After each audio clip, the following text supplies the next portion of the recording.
아, 여러분 반갑습니다. 자, 잠시 기도하겠습니다. 은혜로우신 하나님 감사합니다. 오늘도 주의 은혜 아래 참으로 귀한 시간들 보냅니다. 참으로 저희 인생들 참으로 짧은 인생입니다. 하루하루 시간들이 그냥 허비하는 것 같고 참으로 긴 시간들 보내온 것 같지만 사실은 하나님께서 만세전에 선택하시고 예비하셔서 주의 길로 인도하여 주시는 참으로 귀한 시간인 줄 하나님 믿습니다. 오늘 이 시간도 이러한 은혜 가운데 또 이 자리에 모였사오니 성령께서 이 시간을 주장하시고 인도하셔서 참으로 주의 선한 길로 주의 구원의 길로 저희들이 더욱더 흠뻑 들어갈 수 있도록 인도하시고 축복하여 주시옵소서. 감사드렸고 우리 주 예수 그리스도 이름으로 기도드립니다. 아멘. 자, 여러분 반갑습니다. 자, 지금 마침 또 여행 중인 분들이 좀 몇 분 계세요. 분들 참으로 저한테 말씀하시기를 차마 떨어지지 않는 발걸음을 어쩔 수 없이 가신다는 안타까운 마음으로 가셨습니다. 그러나 모두 약속하시기를 꼭 영상은 보겠다 하셨으니까 영상 보실 걸로 믿고요. 또 오늘 참석할 수 없는 상황인데도 불구하고 이렇게 참석하셔서 힘을 주시고 함께 은혜를 나누신 분도 계십니다. 참으로 감사를 드립니다. 자, 이러한 우리들의 열망과 소망을 모아서 오늘도 한번 달려보겠습니다. 자, 우리가 이제 사도행전을 하고 있죠. 사도행전 벌써 한 주 쉬었기 때문에 벌써 마이크가 조금 그렇죠. 소리가 이상하죠. 자, 한 주 쉬었기 때문에 또 벌써 또 많이들 까먹으셨을 텐데, 자, 사도행전 저희가 1장, 2장을 지금 시작하고 있죠. 2장에 드디어 누가 오셨습니까? 사도행전에서 성령께서 오셨습니다. 성령께서 오셨고요. 우리가 여러 가지를 다 봤는데 잠깐 반복하자면 성령께서 오셔서 우리에게 은혜를 주셨는데, 성령이 오셔서 가장 큰 일이 무엇이었습니까? 예수 그리스도를 알게 해주는 거, 그거였죠. 그리고 성령은 그때만 있었냐, 오신 뒤에부터 서로 시작한 것이냐 했더니 알고 봤더니 그게 아니고 구약에도 이미 계셨다. 구약에도 계셨고 오순절에 성령이 오신 거다. 그런데 이 오순절 성령과 구약의 성령이 다른 점은 무엇인가? 우리가 세 가지를 공부했습니다. 첫 번째 뭐였습니까? 다른 점이 구약의 성령은 왔다가 가시고, 신약의 성령은, 오순절 성령은 오시면 안 가시는 거고, 우리 안에 영원히 내주하신다. 그러니까 다윗이 밧세바하고 죄를 저질렀죠. 그렇죠? 죄를 저지르고 나단 선지자의 책망을 듣고 깨달아 알게 되죠. 깨달아 알게 되면서 회개를 하면서 시편 51편을 보면 뭐라고 고백합니까? 주의 성신을 나에게 거두지 마옵소서라고 고백을 합니다. 그러니까 다윗은 안 거죠. 다윗은 내가 참으로 이게 능력 가운데 일을 행하였고 날마다 나에게 기쁨이 있었고 그 어려움과 고난과 사울한테 쫓김을 당하고 그 상황 가운데서도 자기가 주님을 찬양하고 찬송할 수 있었던 게 무엇 때문이었다? 성령 때문이었다. 그것을 다윗은 알고 있었죠.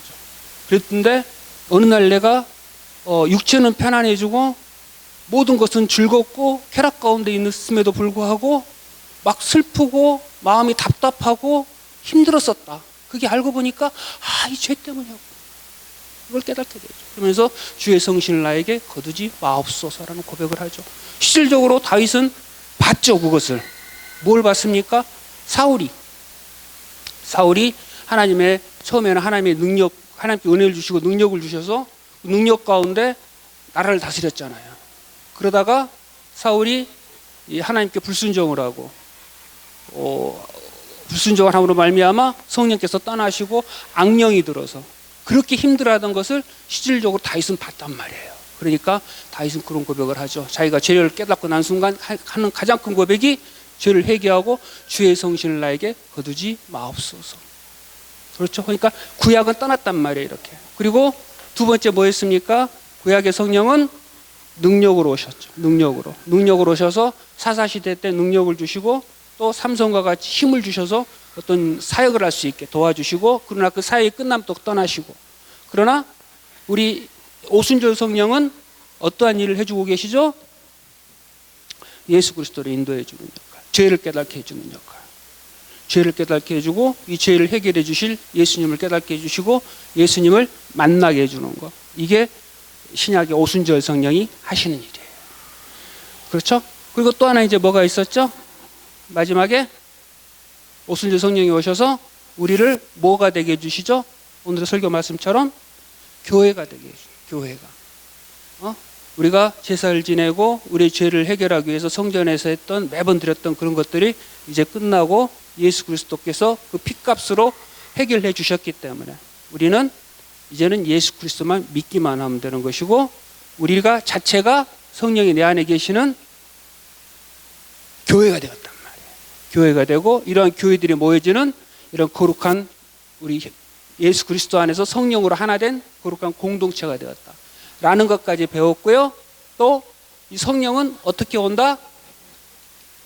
바람 같은 소리로 오셔요. 바람 같은 소리로 오셨는데 이 성령을 가만히 보니까 바람의 표현을 하더라. 바람으로 표현을 하더라. 그리고 실질적으로 성령은 바람과 같이 우리한테 오신다. 바람이 어디서 오고 어디로 가는지 알 수 없듯이 성령께서도 이렇게 오셔서 우리가 성령이 오셨는지 안 오셨는지 어떻게 알 수 있다? 결과로만 알 수 있다. 결과로만 알 수 없지. 지금 어떤 이단들이 하는 것 같이 몇 월 며칠 날 내가 성령이 와서 거듭났고 이때부터 나는 구원을 받았다 라는 게 아니라는 거예요. 결과로만. 어떻게 하냐? 내가 어느 날 봤더니 믿음이 생겼다. 어느 날 봤더니 예수 그리스도를 의지한다. 이런 결과로만 알 수 있다. 여기까지 했고요. 그리고 성령은 오늘 이제 본문 들어가는데요. 자, 성경 계시는 분들은 성경을 펼쳐주시고요. 사도행전 2장 살펴보겠습니다.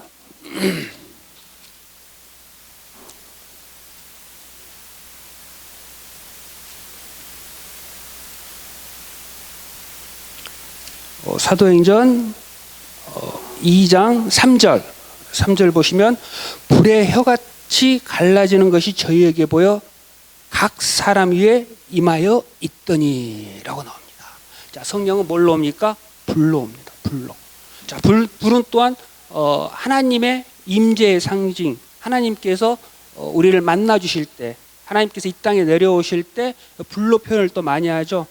우리가 구약에서 어떤 사건을 금방 또 생각해낼 수가 있죠. 불러 오신 사건을, 유명한 사건, 모세를 만나실 때 하나님께서 호렙산에서 가시나무 딸기 사이로 불이 막 일죠. 불은 타는데 나무는 그대로 있고 불만 막 타오르는 거예요. 그러니까 하나님께서는 불러 오신다. 이렇게 성령께서도 이 시간에 불러 오시는 거예요. 불러. 그리고 이 불은 어떠한 역할을 해줍니까? 어떠한 역할을? 태워주는 역할을 해줍니다. 그러니까 우리의 죄라든가, 그러니까 불순물들, 악한 것들을 태우는 그러한 역할을 해주는 거죠. 실질적으로 구약의 성경을 보면은요, 이스라엘이 전쟁을 치르고 옵니다. 전쟁을 치르고 오고 전리품들을 가지고 오잖아요. 전쟁 중에 끝나가지고 전리품들을 가지고 오면 바로 그 진 안으로 못 들어가요. 일주일 동안 그 피를 흘렸기 때문에 정결 예식을 치르고 난 다음에 그 진영 안으로 들어가는 거거든요. 그럴 때 금속물이라든가 이러한 것들은 불 가운데 지나게 해요. 불로 깨끗하게 한 다음에 그 다음에 그걸 가지고 들어갈 수가 있는 거예요. 무조건 쓸 수가 없어요. 이런 식으로 불은 깨끗하게 해주는, 정결하게 해주는, 죄악을 태워주는 이러한 역할을 해주는 거죠. 그래서 우리가 불시험 당한다 얘기들 많이 하잖아요. 불시험 당한다. 시험 당할 때 불시험 당한다. 불시험을 거쳐야 된다. 이런 식으로 잠깐만 마이크가 자꾸 갈라지지. 혹시 켜졌나? 아닌데. 이런 식으로 성령은 불 가운데 오순절 성령이 내려오시죠. 각 사람의 머리 위에. 그리고 모닥불 보면 모닥불이 올라탈 때 그냥 쑥 올라타면서 이렇게 휘어지듯이 바람같이. 그러니까 권사님 머리 위에 성령이 휙 성령의 불이 있고 우리 집사님 머리에 성령의 불이 휙 있고 각 사람 머리에 성령이 이렇게 나타나요. 그러니까 이것도 마찬가지로 너희들 안에서 나타나는 것이 아니고 외부에서 왔다. 하나님께서 임재하여 주셔서 너희들이 능력이 바뀌어 간다라는 것을 보여주고 있죠. 자, 그렇게 해서 성령이 각 사람 임하였더니 어떠한 일이 벌어집니까? 4절을 보니까 저희가 다 성령의 충만함을 받고 성령이 말하게 하심을 따라 다른 방언으로 말하기 시작하니라. 자, 다른 방언 무엇을 말합니까? 외국어, 다른 나라 말 이걸 나타내고 있습니다. 그때 5절 계속 읽어보겠습니다. 그때 경건한 유대인이 천하 각국으로부터 와서 예루살렘에 우거하더니 지금 경건한 유대인이 천하 각국으로 와서 예루살렘에 우거하더니라고 합니다. 자, 이 사람들이 왜 왔습니까? 뭘 지키러 왔죠? 이분들이 오순절 절기를 지키러 지금 온 사람들 얘기하고 있습니다. 세 가지 절기가 있다고 그랬죠.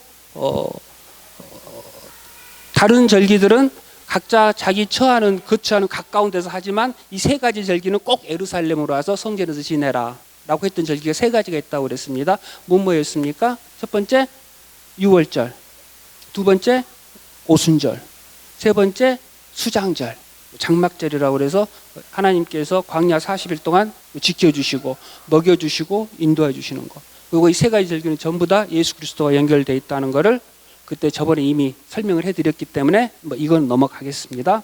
자, 이들이 경건한 유대인이 천하 각국으로 와서 예루살렘에 우거했더니 이건 오순절 지키러 오신 분들이죠.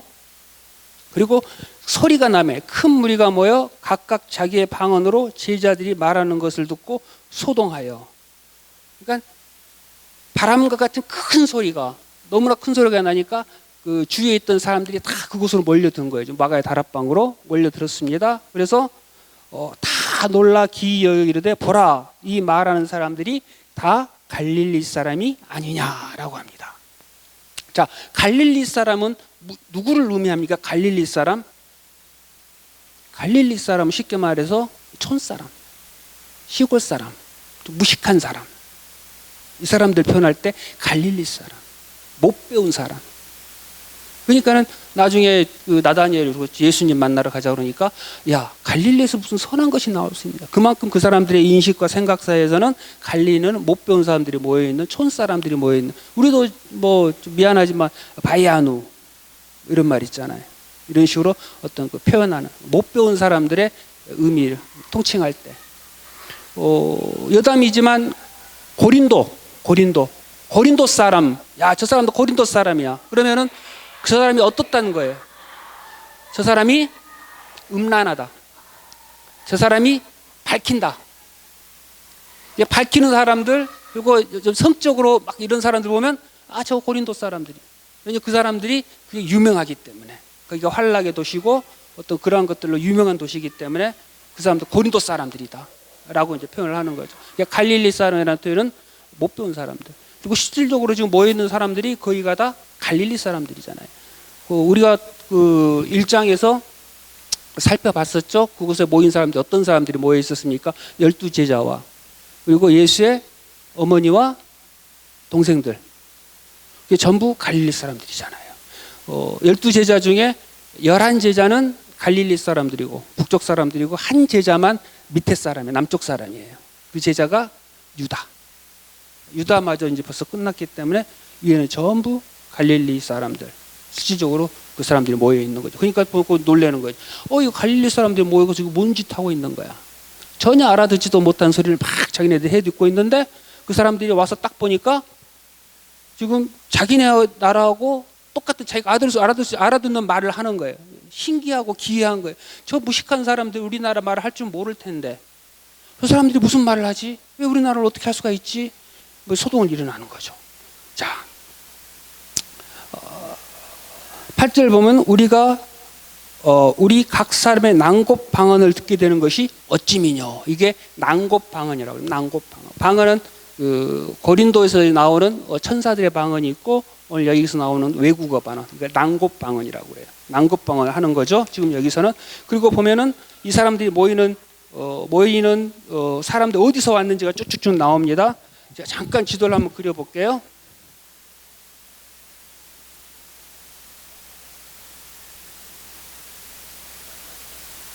이게 내가 지도를 잘 그리지는 못하는데 대충 보면 뭐 이렇습니다.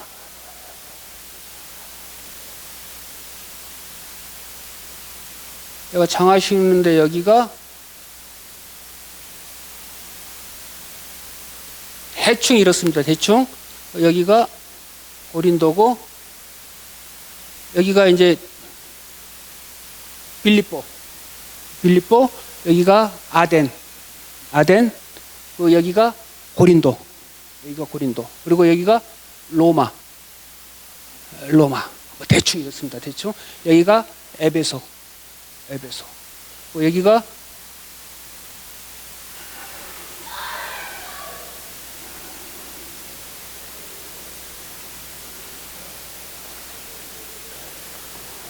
이제 애굽 여기가 예루살렘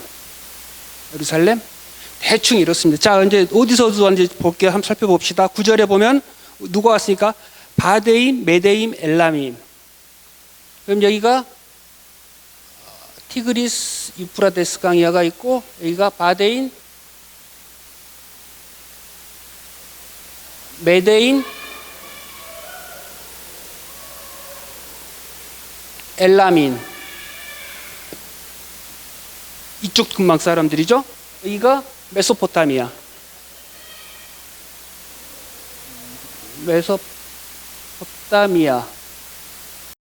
여기가 메소포타미아고요. 뭐 대충 그림 이렇습니다. 또 유대 그리고 갑바도니아는 이 정도 있고요. 갑바도니아, 본도 일종의 본도고요. 또 아시아, 여기가 아시아.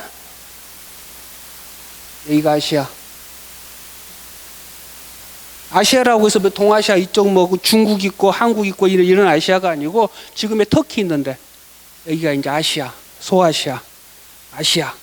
그리고 부르기니아, 밤빌리아. 여기가 부르기아, 소아시아 위쪽, 밤빌리아.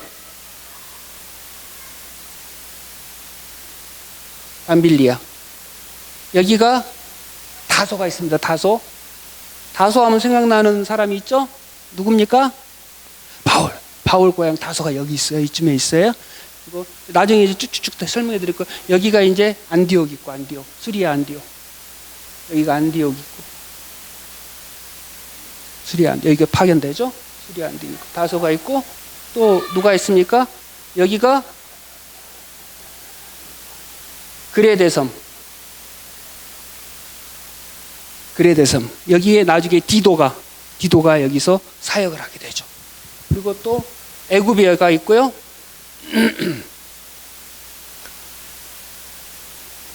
또 성경을 보니까 누가 나옵니까?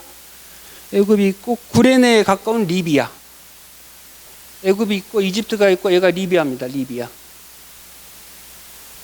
그리고 여기가 리비아가 이쯤 되겠다. 애굽이 좀 더 들어가고 여기가 리비아. 여기가 구레네.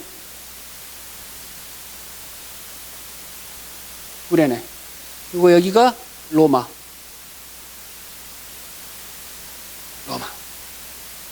대충 이렇게 되어 있습니다. 그러니까 구레네 하면은 생각나는 사람이 또 누가 있죠? 구레네? 그렇죠. 시몬. 구레네 사람. 그러니까 약간 시커먼 분이에요, 그분이. 구레네 사람 시몬. 이분이 예수님이 대신 십자가 지신 분. 그분이 여기서 오신 분이에요. 지도를 보면 조금 도움이 되죠? 자, 바데인, 메데인, 엘라민. 여기는 이 사람들이 이쪽으로 오게 된 근거는 어떻게 되냐면 초기의 근거는 BC 722년 북이스라엘이 멸망을 하잖아요. 이스라엘이 두 군데로 나눠지는 건 아시죠? 이스라엘이 솔로몬 이후에 두 군데로 나뉘어져요. 북이스라엘, 남유다 이렇게. 북이스라엘은 BC 722년에 멸망을 하거든요. 그때 아시리아 사람들이 여기가 바벨론이고 이점이 아시리아. 여기가 니누에 이 정도 있습니다. 그리고 여기가 이 끝이 스페인, 여기가 포르투갈. 그러니까 요나가 배를 타고 어디로 갑니까? 이쪽으로 스페인으로 가는 거예요. 스페인 쪽으로 배를 타고. 여기는 하나님은 니누에를 가라고 그러는데 이쪽으로 도망가는 거예요. 정반대로. 내빼버린 거예요. 내빼버린. 그때 세계관은 뭐였냐면 지금같이 지구가 둥글다가 아니고 이렇게 끝이에요. 끝. 그럼 끝은 어떤 생각하면 끝은 남떨어지라고 생각했어요. 낭떠러지. 그래서 끝에는 막 바닷물이 떨어지는 낭떠러지다. 끝은 이 세상의 끝은 이렇게 생각. 근데 이 끝으로 가버리겠다는 건 뭡니까? 유나가 난 죽으면 죽었지 얘들은 여기는 안 가겠다는 거예요. 날 차라리 죽겠다는 거예요. 난 차라리 죽어버리고 말지 얘들 구원을 시키는 꼴은 못 보겠다. 그리고 요나가 가는 거예요. 요나가. 아무튼 뭐 그건 뭐 나중에도 시간 되면 해드리고 일단 바데인, 메데인, 엘라민 이쪽은 아시리아가 나중에 그 사마리아 사람들을 북쪽 이스라엘 사람들을 전부 끌고 와서 강제 결혼을 시켜버리잖아요. 강제 결혼을. 왜냐하면 그 사람들의 정책 자체가 자기들에게 반항할 때는 한 번 정도는 받아주면 두세 번 계속 반항하면 얘네들 민족 자체를 없애버리는 게 얘네들의 정복하는 방법이거든. 끌고 와가지고 이쪽에서 혼합을 시켜버린다. 그리고 이쪽에 있는 사람들 끌고 와가지고 이쪽에다 정착을 시켜버리고 강제 결혼을 시켜버렸어요. 그 흔적이 바데인, 메데인, 엘라임. 그리고 이쪽이 페르시아 구역이거든요. 페르시아 구역. 그러니까는 유대 바벨론 포로로 왔던 메소포타미아 사람들. 그리고 이 사람들. 이쪽 영향을 받은 사람들이에요. 메소포타미아로 온 사람들은 남유다에서 바벨론으로 잡혀간 사람들. 그 사람들이 이제 이쪽에 있는 거고. 여기서 오는 거고, 또 구레네. 이쪽은 소아시아. 이쪽은 소아시아. 여긴 로마. 이제 소아시아 이쪽을 하려면 이제 조금 더 이게, 여기가 필요한데, 뭐가 필요하냐면은, 신구약 중간사가 사실은 조금 필요해요. 그러니까 우리 성경의 마지막이 뭐죠? 말라기죠. 말라기고 그 다음 장 신약이 뭐죠? 마태복음. 한 장밖에 차이 안 나. 한 장. 이 한 장인데 한 장에 몇 년의 차이가 있냐면 400년의 차이예요. 400년. 400년의 역사가 있어요. 400년 역사가 어떻게 되는지를 사실은 알아야 이 성경이 사실은 도움이 많이 돼요. 시간이 15분. 제가 금방 조금만 이게 한 어마어마한 시간이 가는 거지만 제가 아주 단축을 해가지고 아주 쉽게 설명을 해드릴게요. 그러니까 BC 356년 이때쯤에 알렉산드로 대왕이 있어요. 알렉산더 대왕이. 그리고 나이 20살 때 마케도니아가 여기에요. 나이 20살 때 이 빌립보는 알렉산더의 아버지 빌립 2세 그 이름을 딴 겁니다. 여기가 알렉산더가 나이 20살 때 이쪽을 전부 점령을 하고 1, 2년 후에 이쪽으로 넘어와요. 정복을 하는 거죠. 그 가치는 뭐였냐면은 항상 자기가 페르시아가 자기네들을 괴롭혔고 또 무엇보다도 자기는 이 아테네 문명, 이 헬레니즘 문명이 자기는 세계에서 가장 좋은 문명이고 발달된 문명이라고 생각을 했어요. 이거를 저 미기한 이쪽 사람들한테 전해주자. 헬레니즘 문화를 전파를 해주자. 이 사람들을 우리와 같이 이 문명의 사람들로 바꿔주자. 라는 기치를 걸고 쳐들어오죠. 싹 점령을 합니다. 이쪽으로. 점령을 하고 여기로 와서 여기까지 점령을 해요. 그렇게. 정복하는 과정을 보면은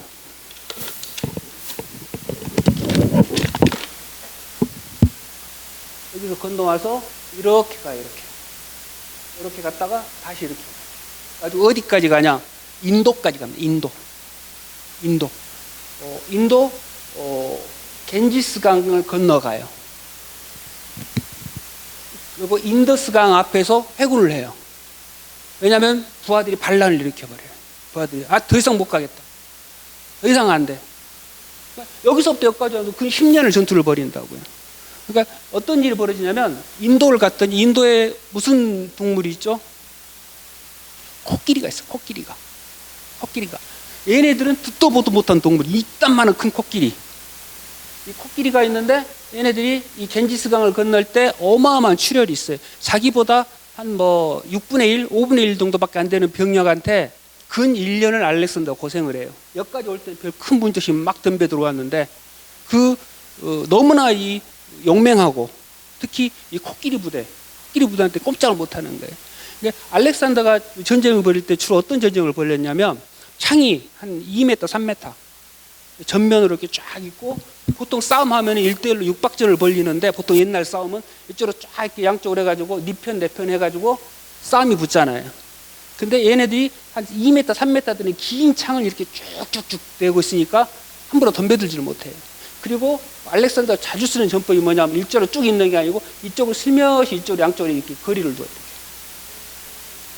그러면 막 뒤에서 볼 때는 그냥 막 똑같은데 사실은 약간 이렇게 차이를 둬서 막 들어올 때 이쪽에 슬슬 밀리면은 틈이 잠깐 벌어지잖아요. 틈이 벌어질 때 알렉산더가 이끄는 강력한 기병이 이 틈을 뚫고 들어와 가지고 여기는 왕 대장을 막 공격해 버려요. 대장을. 그러면 이 대장은 옛날 전쟁은 뭐예요? 왕만 사로잡으면 끝나는 거. 왕만 사로잡. 여기서 백날 접어요.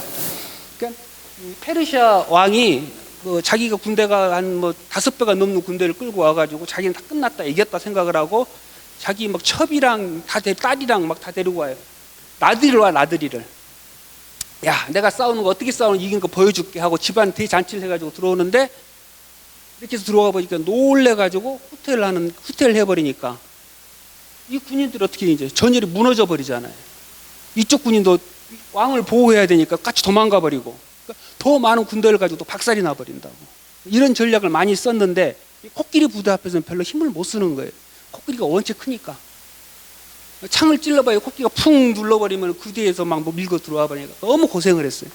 그리고 인더스강을 넘어가려고 보니까 거기에는 지금까지 싸웠던 전투했던 코끼리보다 10배 이상이 많은 코끼리를 가진 부대가 있다라는 소문이 딱 퍼지니까 이 부하 장병들이 아유, 나 도저히 왕이고 나발이고 날 죽여라. 뻗어버린 거 뻗어버려. 그러니까 알렉산더가 포기를 하고 돌아가자. 돌아가서 이쪽에 아라비아 반도 여긴 공격을 안 했고 여기는 그 평정시키자 그러고 왔는데 바벨론에서 죽어버려요. 메소포타미아에서. 이게 BC 322년, 323년.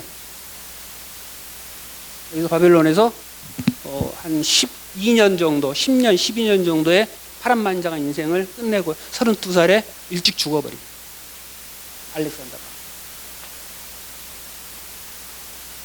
그러니까 죽을 때 사람들은 독살 당했다라기도 하고 또 술 원체 많이 먹어. 술 먹고 술병 나서 죽었다. 술 아주 그냥 독한 술 어마어마하게 먹었다. 그리고 어떤 사람들은 여기 전투를 벌일 때 부상을 입었었는데 치료가 제대로 안 돼서 이게 풍토병이 걸려가지고 병이 악화돼서 죽었다. 죽어버리는데 죽는 걸로 끝나는 게 아니고 문제가 뭐냐면 너무 일찍 죽어버렸고 너무 쌈만 하다 죽어버렸기 때문에 후계자가 없어. 후계자가. 자신의 뒤를 이 후계자를 제대로 해주지를 못하고 죽어버렸어. 급작스럽게 죽어버렸어요. 그러니까 자기 휘하했던 장군들 사이에서 이제 막 전쟁이 벌어집니다. 서로 이제 권력을 쟁취하려고. 그러다가 가장 강력한 4명의 장군으로 해서 이 대제국이 나누어집니다. 그래서 이 본토 여기는 카산드라라고 그래가지고 그 휘하 장군이 이 마케도니아를 근방으로 해서 이 본토를 장악을 하고, 그리고 여기는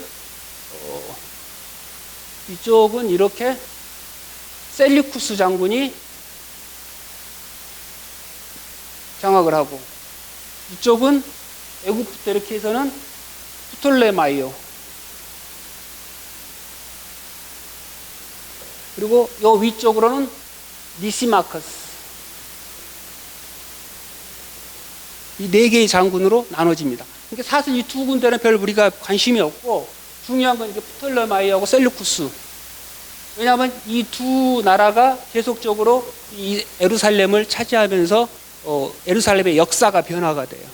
나중에 뭐 마카비 왕조 막 이런 것들이 다 이것 때문에 나타나는 거예요. 그리고 저번에도 얘기했지만은 뭐 적그리스도를 상징하는 뭐 안티쿠스 아피파네스 4세 에루살렘 성전을 박살, 이게 셀루쿠스 왕조의 왕이에요. 이런 식으로 나누고, 그리고 여기에 알렉산드리아라는 도시가 생깁니다. 알렉산더가 가는 곳마다 자기 이름을 따서 도시를 세우는데 이 알렉산드리아라는 도시가 이 헬레지메에서 가장 큰 대도시가 돼요. 우리는 뭐 지금 아프리카하고 별로 신경 안 쓰지만 그 당시만 하더라도 아주 자원이 좋고 비옥한 땅이고 이 땅을 차지하는 게 아주 대단한. 프톨레마이오가 이 네 명의 장군 중에서 가장 힘이 센 장군이었어요. 그 사람이 가장 좋은 자리 여기를 차지를 해요. 그리고 알렉산더가 죽었을 때 알렉산더 시신을 이쪽으로 자기가 끌고 오죠. 프톨레마이, 셀루쿠스 여기서 이제 계속 왔다 갔다 한다고. 그때 이 갑바도냐, 밤빌리아, 본도 아시아에 유대인들이 많이 가요.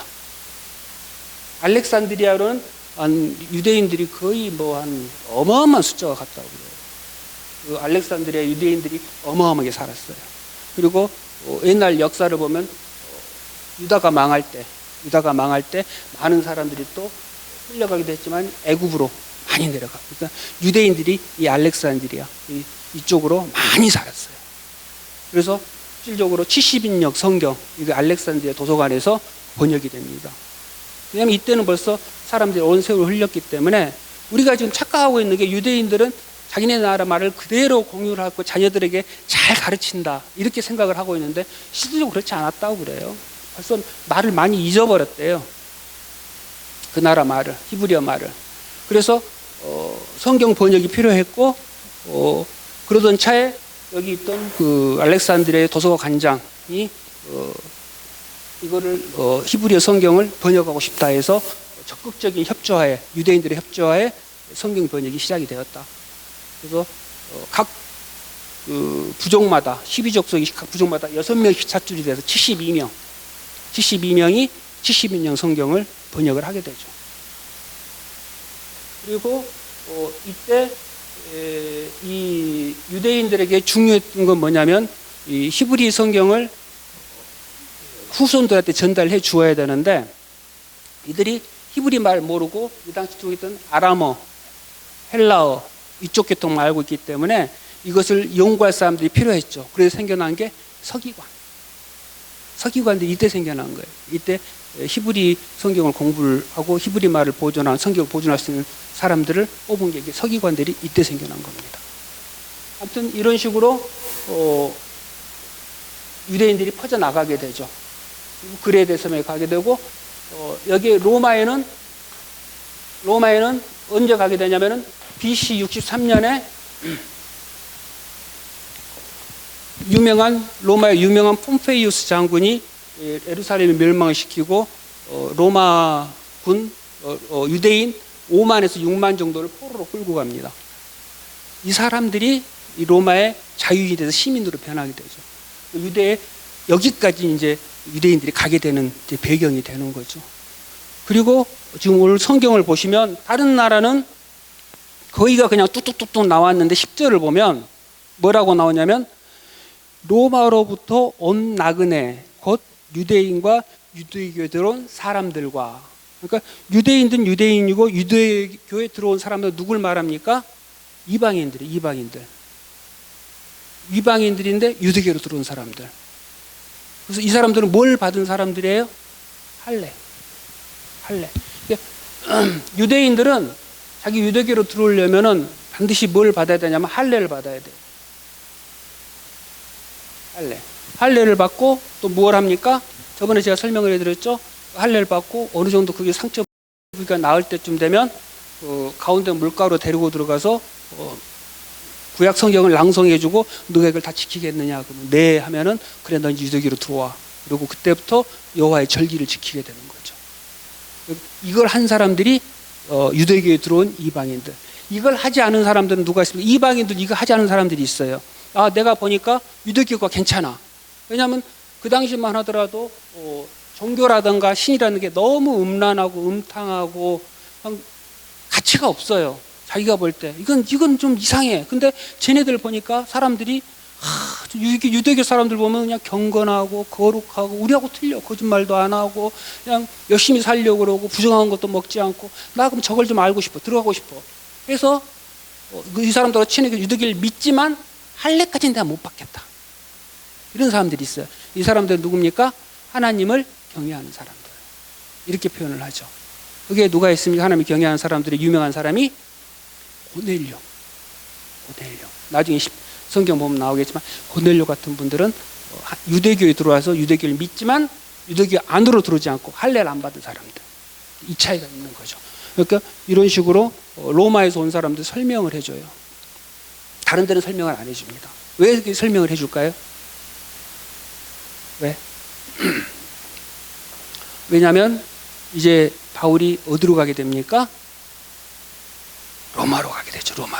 로마로 가야 되기 때문에 로마 교회가 어떻게 생겨났는지를 이제 얘기를 해줄 필요가 있어요. 근거를 제시를 해줘야 되죠. 그러니까 로마 교회는 바울이 하지 않았어요. 전도하지 않았어요. 어떤 사람들은 베드로가 갔다 그러는데 그것도 근거가 희박하고, 로마 교회는 일반적으로 지금 누가 지어졌느냐, 어떤 식으로 로마 교회가 세워졌느냐라고 볼 때 이 성경 구절을 가지고 해요. 이때 와서 본 사람들이, 이때 주님을 접한 사람들이 은혜 받고 로마로 돌아가서 로마에서 교회를 세웠다. 그걸 제시하기 위해서 이 사람들이 로마 교회는 좀 더 자세히 설명을 해주고 있죠. 재밌죠? 근데 나중에 이제 제가 이제 이 신구약 중간사를 이제 조금 더 이제 해드릴게요. 왜냐하면 이걸 해야 왜 바리새인이 생겨나고 왜 사두개인이 생겨나고 왜 이런 일들이 생겨났는가, 이제 그런 것들이 나와요. 이제 그들이 왜 생겨났고 왜 그렇게 저들은 무슨 상관이 있는가, 예수님께 왜 그게 신구약 중간사를 알아야 이게 풀어져요. 그렇지 않으면은 그냥 곁핥기만 되는 거죠. 얼핏 보면 이렇게 유대인들이 많이 이렇게 흩어진 이유가 어떤 이러한 배경을 두고 있습니다. 그래서 알렉산드리아라는 도시가, 여기서 공부하신 유명한 분이 또 한 분 계시죠? 아주 말씀 잘하시는 분. 말씀 잘해서 그냥 아주 그냥 저분의 말씀만 들으면 설교를 얼마나 잘하든지 자다가도 일어나가지고 그냥 아멘 하는 분. 아볼로. 그러니까 고린도 교회가 그냥 아볼로한테 그냥 난리가 나가지고 그냥 바울은 그냥 말도 못하고 글은 잘 쓰나 말은 어누더라다 하잖아요. 제 양반 말소리 들으면 졸음이 오고 졸리고 도무지 은혜가 안 되는데 아볼로 말씀만 들으면 너무 은혜가 된다. 아볼로파가 아볼로가 알렉산드리아. 그러니까 알렉산드리아가 어떤 그 당시 문화라든가 어떤 그런 모든 것들의 중심, 그래서 학문의 중심, 공부하는 사람들이 어마어마하게 많이 몰려요. 그러니까 로마 시대 때는 로마가 제1도시, 제2도시가 알렉산드리아, 제3의 도시가 안디옥. 이러한 배경을 가지고 있습니다. 그래서 여기가 이제 나중에 하나님께서 은혜를 주셔서 선교의 척발이 되는 거죠. 선교의 척발. 그렇죠? 여기 이제 빌립보도 나중에 이제 그러니까 제가 사도행전을 하면서 이걸 막 진도를 막 뽑자는 의도보다 어떤 이런 하나하나씩이 나올 때 거기에 대한 것들을 주로 설명해 드리고 얘기해 드리는 걸로 이렇게 천천히 가보려고 생각을 해요. 그래야 이런 것들을 알아야 이제 사도행전이 이해가 되고, 특히 서신서라든가 전부 모든 것들이 이렇구나라는 게 이해가 되고, 복음서를 볼 때도 예수님께서 왜 저 얘기를 했고 왜 저들이 왜 저게 생겨났고 이게 이해가 되는 거거든요. 이런 식으로 천천히 해보세요. 질문 있으십니까? 질문이 없으세요? 자, 공부를 원체 잘하시기 때문에 다 그냥 보면 다 알아요. 우리는 성경 공부만 보면 다 이해 다 해버려. 질문이 없어. 질문이. 이렇게 수준 높은 성경 공부 처음 봅니다. 제가 솔레마이도 하시고 셀루쿠스도 하시고 이 정도 되면은 뭐 어디 가도 포한테 물어보세요. 야, 니네 알렉산드리 제국에 몇 개로 나눠졌냐? 그랬다. 물어보세요. 이거 지들이 하나 얘기해보세요. 자, 질문 없으시면 마치겠습니다. 기도하고 마치겠습니다. 좋으신 아버지 감사합니다. 오늘도 주님의 은혜 아래 참으로 저희들이 공부를 마쳤습니다. 하나님, 저희들이 이렇게 하나하나 알아갈 수 있는 게 주의 크나큰 은혜인 줄 믿습니다. 이제 저희들이 하나하나 이렇게 알아가는 것이 아무 의미 없는 것 같지만 저희들이 쌓이다 보면 참으로 주 예수 그리스도를 더욱 풍성히 알고 주의 기뻐하는 자들이 되어질 줄 하나님 믿습니다. 하나님 은혜를 베풀어 주시옵소서. 이번 한 주간도 이제 세상 가운데 나아가 살아갑니다. 오늘 주신 말씀들을 붙들고 참으로 좋은 교회를 세우기 위하여, 아니 내가 좋은 교회가 되어지기 위하여 부단히 애쓰고 힘쓰는 이번 한 주간이 되도록 은혜를 베풀어 주시옵소서. 거기에 필요한 것들 주께서 아시오니 채워주시고, 무엇보다도 여기서 이곳에 계시는 성경 공부반 여러분들, 그리고 시청하고 계시는 우리 또 여러분들 모두 연세들이 많습니다. 하나님께서 그들을 긍휼히 여겨주시고 은혜를 베풀어 주셔서 건강 잃지 않도록 도와주셔서 참으로 건강한 모습으로 기쁨으로 주님을 한 주간 동안 또 찬양하게 하여 주시옵소서. 감사드렸고 우리 주 예수 그리스도 이름으로 기도드립니다. 아멘. 자, 주기도로 마치겠습니다. 하늘에 계신 우리 아버지여, 이름이 거룩히 여김을 받으시오며 나라가 임하옵시며 뜻이 하늘에서 이룬 것 같이 땅에서도 이루어지이다. 오늘날 우리에게 일용할 양식을 주옵시고 우리가 우리에게 죄진 자를 사하여 준 것 같이 우리의 죄를 사하여 주옵시고 우리를 시험에 들게 하지 마옵시며 다만 악에서 구하옵소서. 대개 나라와 권세와 영광이 아버지께 영원히 있사옵나이다. 아멘. 감사합니다.